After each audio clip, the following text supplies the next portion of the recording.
Hey, what's up everyone? Welcome back to the channel. In this video I will be telling you how to fix a common teachable problem, beginner troubleshooting guide. The link to the Teachable will be in the description below. Let's dive into the video without wasting any further time.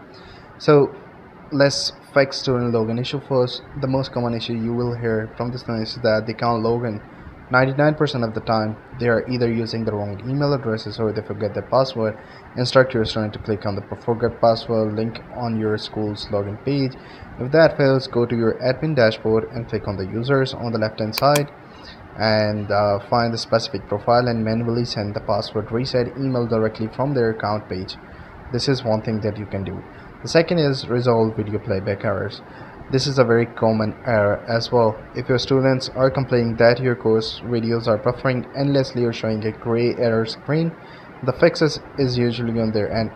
First, ensure you originally upload the video in the recommended MP4 format. If the file is fine, tell the students to clear their browser cache, disable any heavy ad blockers, or simply try watching the lesson in an incognito mode or private window to bypass the browser extension.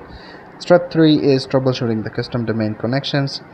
Like, did you just connect a custom domain and now your site is showing crazy, not secure warning on the error page?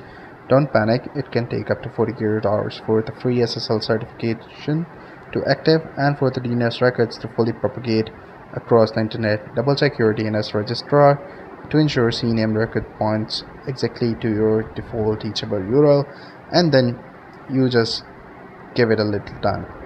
So these are some common errors that you guys can fix.